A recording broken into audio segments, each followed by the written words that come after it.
Wait, you're telling me the sequel to Xenoblade 1 is not a cliché story of a guy getting revenge on some bad guys that killed his girl, but instead a cliché story about a guy helping his girl kill some bad guys? Also, what a shame that they just had to update the game so the soldiers no longer say "think you can take me" and "don't forget me." I am disappointed. Hey, I think you forgot the spacebar. I'm okay with the cloud sea and everything, but since when are clouds as dense as water? Isn't the definition of a gas a form of matter less dense than solids and liquids? Nope. I don't want to be that guy, but would small spiked shoes like these really keep Rex grounded? We're still going through opening credits. What helped make Xenoblade 1 so great was that each of the characters looked realistic and lived in a world that's more science fiction based from start to finish. Here it is almost entirely fantasy up to chapter 8. You know, I'm in the salvaging trade for the cash. Cool, but for the rest of this chapter, you claim you want to salvage to find a way up to Elysium. That thing fit in that box? You've been living in this thing, this guy. Took the words right out of my mouth. A sea of clouds, and at its heart, the world tree, piercing the heavens. Cliche of opening narration by the main character without the main character saying anything in-game. They called that paradise Elysium. Roll credits, kinda. But then, one day, we were cast out. Nobody knows why.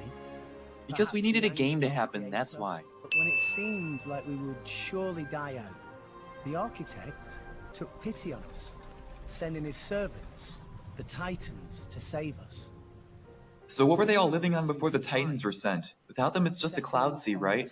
Was everyone just clinging to branches on the world tree or something? Seems like these tales were completely wrong right from the start. But now, those Titans are beginning to die out. I know his god powers are limited in many ways, but can the architect really not just create more land for everyone to live on?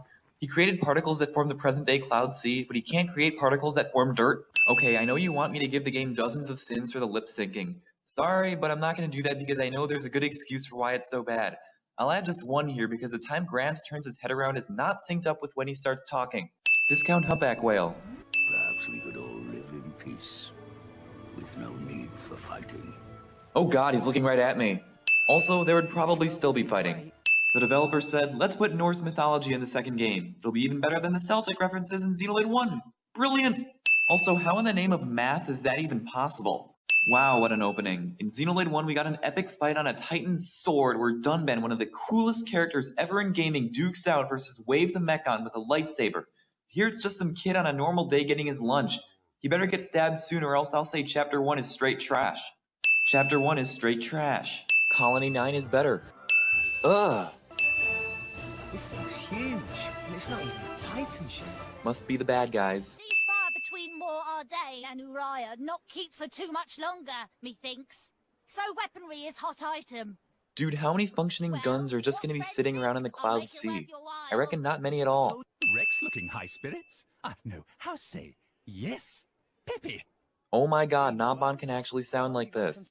Rex come from Fonset village in Leftherian archipelago, yes?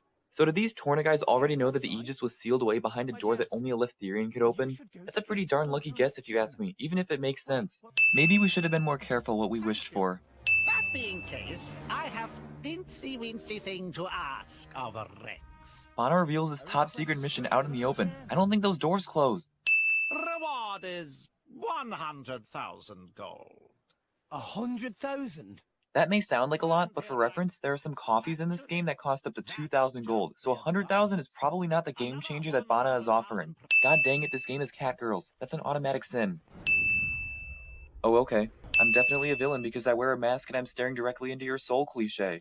Game introduces the main villain in the first 15 minutes. Remember, it took us several hours just to hear Zanza's name in the first game. Also, if they're in a super important mission to go steal the Aegis, then why isn't the whole gang here? What are Akos, Petroka, and Mikhail doing that's more important than this? And if they're not going to bring everyone, why is Nia, who just joined them like a few days ago, with them, but the other guys who've been around much longer are not? What the hell? You look as much like a kid as I do, lady. At least I wouldn't wet myself for the promise of a measly 100 grand. See, even she says that 100,000 gold isn't that much. Badass White Tiger Dromark never once shows off badass White Tiger things throughout the entire game. I'm actually disappointed. In any case, it should be easy enough to make sure. What? Yeah, sure, Malice. Fight him in the middle of a bustling trade guild, with witnesses everywhere. What could possibly go wrong? You'll do right enough. Though you don't look like a driver. Where'd you learn those arts? All he did was block your attacks. Those are art? That does not about cover it in the slightest. Why would you take a job you know nothing about? Gramps knows that a plot is actually going to unfold if Rex goes, so he doesn't want to have Rex go. Do I have that right? Gawking at a boat. What are you, 12? Wait, maybe you are 12. Nia, come on, it's a pretty cool boat. If you're supposed to be a good guy later, at least try to act like one beforehand. Some of it trash, some of it treasure, but all of it from people long gone. If you say so, I still don't believe much of any of it would be in any good condition to sell for a good amount, though. But up there, Elysium is waiting for us. Everyone except Rex and the main bad guys have given up about Elysium being real in this game. Yeah, he basically raised me himself. He's not like us, though. Dude, refer to him as the Titan I live on. It's like you're playing the pronoun game's secret cousin. Thunderstorm kicks in to let the audience know something ominous is coming cliché. Your target is located inside a shipwreck 450 pairs straight down. First of all, how did he know that if they're in uncharted clouds? Did they put sensors there earlier? Second, how deep is a ped anyways? Third, Rex later says that humans would get crushed under 500 peds of pressure, so risking that by not going that much higher than that is just asking for trouble. Once the target is found, retrieval can commence. I won't tell you what the target is because I'm just some random guy who's supposed to die after the target is actually found. It's pretty convenient that these guys know where to attach the crane and the flotation devices despite the fact that they just found this ship and likely don't know how it's shaped at all. I know it's not really water, but this ship has been under the cloud sea for 500 years and it looks pretty intact. The Titanic, on the other hand, is projected to disappear after less than 200 years of being underwater. You could have dragged the kid along. Seriously? She apparently wasn't told about that door that only he can open. Just for a moment, wouldn't it be hilarious if this thing found the Aegis and became a driver? No, because it's entirely possible, as we see the spider in Chapter 3 bonded with Wulfric. Nice. I'm sure glad these drivers are on our side. That's enough yapping, you pair of brats. Let's move!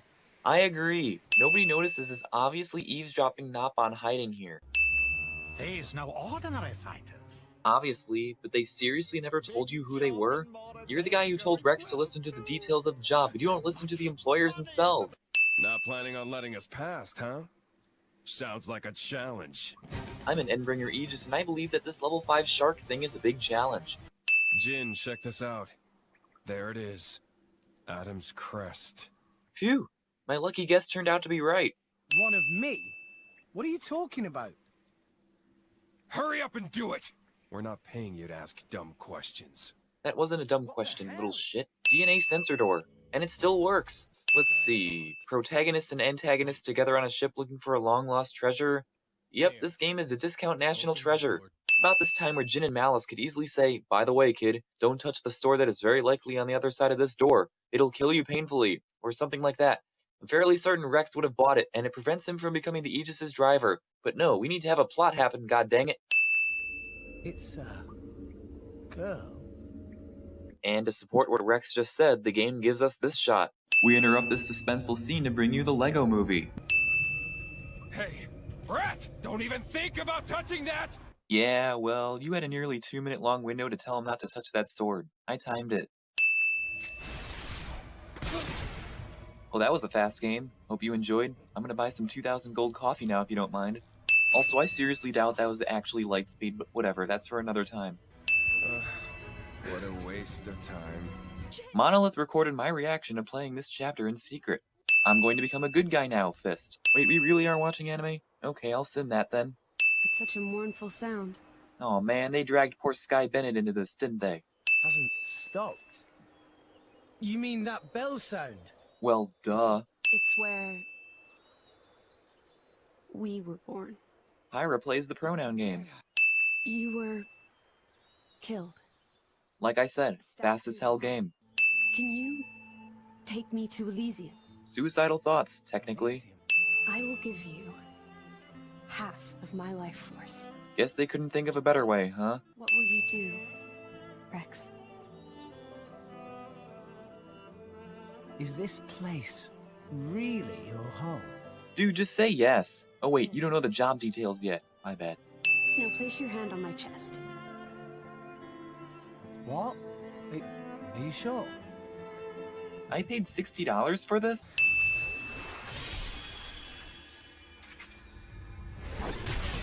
Cool shot, but what? Nia. Anthem. What's with Aegis's always playing the pronoun game? Deus Ex Machina at its finest. Well, there's 2 broken legs upon landing. Jin. Leave him to me. Yeah, sure, let me make it easier for Rex to defeat us. What could go wrong? A child. Don't make me laugh. This kid has made himself the Aegis' driver! Okay, but I'm pretty sure you of all people should know that that's not the true Aegis yet. You are done! This is me nitpicking, but these ether shields are pretty overpowering. Take them away and you might kill some fools. I know these are basically Monado weapons, but how can you block fire coming at you with just your sword? But with those eyes, I guess I should have been more wary from the start. What do you mean? Like I tell you. The DLC was very good, thanks for asking. What? Did Malice just dab? Bravo, Monolith. That's pretty cool and all, but also pretty ridiculous. So this is the only battle where we see Pyra not get tired after just 10 seconds of fighting. See, that's what I'm saying. These ether shields are way too overpowered.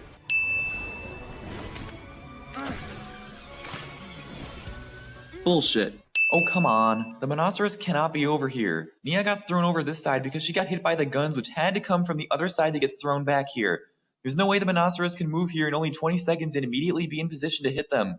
I would normally add a sin for the obvious Azurda Ex Machina, but I'm actually adding the sin here because the game put them in this situation where it would require an Ex Machina to bail them out. Also, it sure is quite the coincidence that Rex happened to live on a Titan with direct connections to Jin 500 years ago.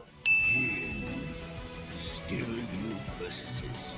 Either he saw Jin do some evil stuff sometime in the past that we didn't get to see, or this reaction makes no sense because Jin didn't do anything evil that Azurda could have seen back in the DLC.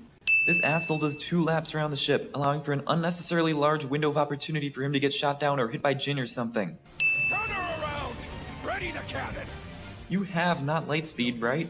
Well, after experiencing Xenoblade 1 with its massive worlds, this game's first chapter consists of just a few random ships. Where did the huge worlds go? Also, am I the only one bothered by the fact that the Aegis who was set out to destroy the world was only like level 6? Also, since Azurda can fly pretty well, what's stopping him from flying to some point in the world tree where Rex can just walk inside to the interior? Because many of those spots exist. As a matter of fact, what's stopping anyone? Ophion? No, because he's just chilling in the cloud sea and not several thousand feet up.